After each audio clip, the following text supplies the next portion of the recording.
Most women walking out of a divorce believe the hard part is over. The lawyers, the arguments, the settlement, it's finally behind them. But what if I told you that the most expensive part of your divorce might still be coming? And you won't even see it until tax season. Because there's one crucial step, often skipped, overlooked or misunderstood, that quietly determines who walks away financially stronger. And in most cases, it's not her. Many women assume the settlement agreement protects them, that the court made things fair. But fairness on paper doesn't always mean fairness in reality, especially when taxes get involved. The truth is, divorce isn't just emotional. It's financial warfare. And unless you understand how taxes play into every part of your divorce, from who claims the kids to who gets the retirement account, you might be setting yourself up to lose thousands, quietly, year after year.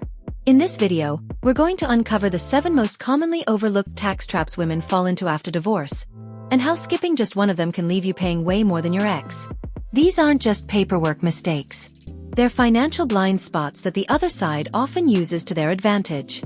So if you've already signed the papers, or you're about to, you'll want to stay with me until the end. Because once you understand what's really at stake, you'll never look at your divorce agreement the same way again. Let's get into it. Most women assume that if the kids live with them after divorce, they automatically get to claim them on their taxes. It feels like common sense. If you're doing the parenting, shouldn't you get the financial benefit too? But here's the part that trips up thousands of women. The IRS doesn't always follow emotional logic. It follows legal paperwork. And unless your divorce agreement specifically spells it out, you might be giving up a tax break worth thousands every single year. The dependency exemption isn't just about lowering your taxable income. It can open the door to other major credits too, like the child tax credit, earned income credit, or even education-related deductions. And if your ex ends up claiming the child instead, even if they only have the kids a few days a month, the IRS could side with them. Especially if your agreement doesn't block it. Some exes use this as a hidden advantage. They quietly include a clause that lets them claim 1 or more children every other year, or indefinitely. Knowing full well that most women don't understand how that small sentence adds up over time. One overlooked line in a 30-page document can mean the difference between a refund and a tax bill. And once it's signed, it's hard to undo. The solution? You must get it in writing. Clearly, directly, and without gray areas. Specify who claims the children, for which years, and under what conditions. Don't rely on verbal agreements or good faith. Because when tax time comes around, good faith won't stand a chance against a well-worded clause. And this is just the beginning. Because while exemptions are important, there's another part of the settlement that seems harmless, but could quietly hand your ex thousands in future tax advantages while you're stuck with the bill. Let's move to that next. At first glance, splitting retirement accounts feels fair. You get half the 401k, he keeps his IRA. It's all divided down the middle. But what most women don't realize is that not all retirement dollars are created equal. And if you don't ask the right questions during the settlement, you could walk away with an account that looks big on paper, but shrinks fast when the IRS gets involved. Here's the trap. Retirement accounts like traditional 401k, and IRAs come with a hidden cost. Taxes when you withdraw the money. So even if the account is worth $200,000, you won't actually see all of it. Depending on your tax bracket, you could lose 20 to 30% or more just from withdrawals. Now here's where it gets worse. If your ex walks away with a Roth account, where taxes have already been paid, and you get a traditional account, he keeps every dollar tax-free while you pay on every penny you use. It happens more often than you think. Divorce settlements often list assets by face value without factoring in tax consequences. And unless someone fights to equalize the after-tax value, one side ends up with the short end, quietly and permanently. Women, especially, tend to accept these lopsided deals thinking the numbers are fair, without realizing they've taken on the more expensive half. And let's not forget the QDRO, the Qualified Domestic Relations Order. If it's not drafted correctly or never filed at all, you could owe early withdrawal penalties or miss out on getting the funds transferred to your name safely. One paperwork misstep can mean thousands lost.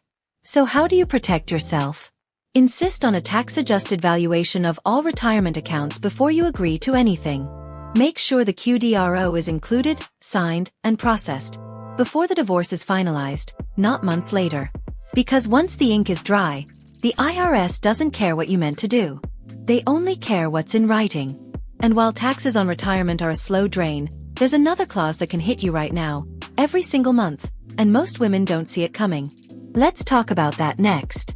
For years, alimony was a financial safety net, especially for women who'd stepped back from careers to raise kids, manage the home, or support a spouse's ambitions.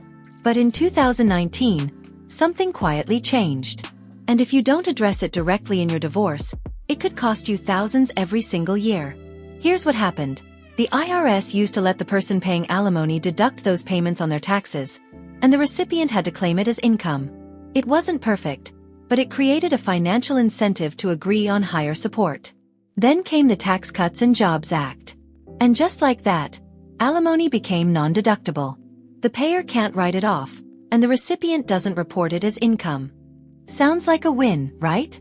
Not so fast. Without that deduction, many higher-earning spouses, often husbands, fight harder to reduce or eliminate spousal support. And in high-conflict divorces, it's become a pressure point. You might feel guilty asking for what you need, or you might accept a lump sum thinking it'll last. But without proper structuring, that lump sum could be taxed, invested poorly, or simply not enough. This is where the clause comes in. A smart settlement doesn't just ask for alimony. It specifies how it's paid, over how long, and how it adjusts for cost of living or unforeseen hardship. It should also include a provision that protects you if your ex suddenly stops paying. Because trust me, it happens more often than anyone admits. And don't forget health insurance. If you were on his policy and now need your own, those premiums can be steep, especially after 50. A well-negotiated support clause can help cover that cost, but only if it's in writing. Many women walk away with vague promises or handshake agreements, only to discover too late that none of it was enforceable. And once the divorce is finalized, there's no going back for more. The truth? Alimony isn't just about fairness. It's about financial survival during the years you're rebuilding. And the way it's written can determine whether you get consistent support or end up scrambling. But even if you negotiate fair spousal support, there's another place where women often get blindsided, and this one has to do with the house. What you don't know about keeping it might just drain your future. Let's get into that next. There's something emotional about the family home. It's not just walls and a roof, it's where your children grew up, where you built a life, and where you might feel safest after everything else has fallen apart. So when divorce negotiations begin, many women instinctively fight to keep it. But what they don't realize is that holding on to the house can quietly sabotage their financial future. And it all comes down to taxes and cash flow. Here's the trap. You might think keeping the house gives you stability, but what you're really getting is a long-term liability. Especially if you gave up retirement assets in exchange. You could end up house rich and cash poor, struggling to afford property taxes, maintenance, repairs, and rising utility costs on a single income. And in most cases, the mortgage doesn't magically disappear. Even if it's paid off, the cost of keeping the house can slowly bleed you dry. But here's where it gets worse. Let's say you do decide to sell the house later. If the property has appreciated significantly, especially in high cost of living areas, you could get hit with capital gains taxes. Before the divorce, you and your spouse could shield up to $500,000 in profits from taxes. But after divorce, if the house is only in your name, that exemption drops to $250,000. That difference? It could mean tens of thousands gone overnight. And yet, this is the clause so many women skip. A tax allocation and timing clause tied to the home. It outlines whether you'll co-own for a while, whether your ex will contribute to costs short-term, or whether you'll both share the burden if the house is sold. Without it, you may take on full responsibility for a property that no longer serves you, financially or emotionally. Some attorneys might gloss over this, thinking they're helping you win the house. But the real win isn't emotional. It's strategic. You have to ask, is this home an asset or a trap? So here's what a smart clause does. It runs the real numbers. Not what the house was worth 5 years ago. Not what your friends say it's worth emotionally. But what it'll actually cost to keep. And what it might cost you when you sell. If you don't work with a divorce-savvy CPA or financial planner to forecast that, you could walk into a deal that feels like a victory but ends in financial regret. And if you're thinking this mistake only happens with houses, think again. The next section covers a seemingly small detail that can ruin your retirement plans, and hardly anyone catches it in time. Let's talk about that next. Most people assume that a dollar is a dollar. But in divorce, especially when it comes to retirement accounts, that couldn't be further from the truth. And the mistake many women make? Accepting half of a retirement account without realizing how heavily it can be taxed when it's finally used. What looks like a fair split on paper could leave you with far less money in real life, and your ex walking away with a better deal. Let's break it down. Suppose you're offered $200,000 in a 401k, while your ex takes $200,000 in a brokerage account. That might sound equal, until taxes come into play. The 401k is pre-tax. Every dollar you withdraw in retirement will be taxed as ordinary income. But the brokerage account? That money may have already been taxed or subject only to capital gains, which often comes with a much lower rate. In practice, you could end up with $50,000 less in usable money, simply because of how the accounts are treated by the IRS. And here's the clause that gets skipped far too often. A tax equity adjustment. This clause adjusts asset division to account for the after-tax value of retirement accounts. It's not just about what it's worth now, it's about what you'll actually get to keep. Without this clause, you're effectively handing over the better assets to your ex, while you inherit the future tax burden. And no one tells you this in the moment. Even worse, some women don't realize that not all retirement accounts are created equal. A Roth IRA grows tax-free and comes out tax-free. A traditional IRA? Fully taxable. A pension plan? It depends entirely on the terms. And if you don't push for clarity on how these accounts will be split, and how the taxes will impact your portion, you might find yourself paying far more in the long run. That's why a tax treatment clause is critical. It doesn't just state who gets what. It forces a calculation of what those assets are actually worth once Uncle Sam takes his share. That way, the division is truly fair, not just on paper but in real financial terms. So if you're reviewing a settlement that seems even, look again. Ask your attorney or financial expert. Are we equalizing based on gross value or after-tax value? Because there's a big difference, and getting it wrong can cost you a stable retirement. And speaking of retirement, in the next section we're diving into one clause that sounds technical, but could be the key to protecting your full share of benefits. Most women skip it, and later find out they've lost thousands in income they were entitled to. Let's break that down next. Here's a truth that stings. Many women walk away from a divorce thinking they've secured a fair share of retirement income, only to find out years later they gave up benefits they were entitled to, simply because the right clause wasn't included.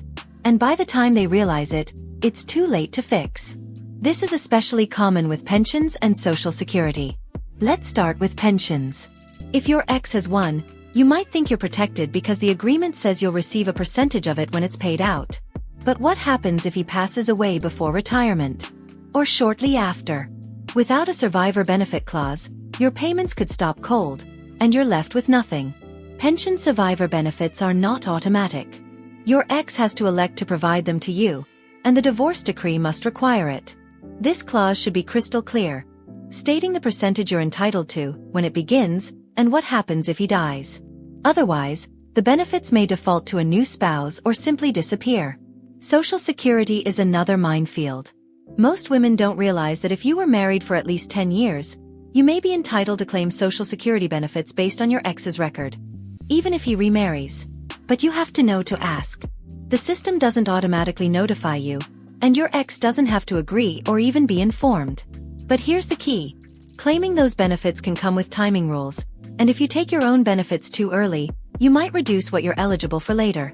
In some cases, you can receive up to 50% of your ex's Social Security benefit. More than your own would be. But only if you don't remarry before age 60, and only if you file the right way. These are not details most people think about during divorce negotiations, but they matter immensely when you're 75 and counting every dollar in retirement.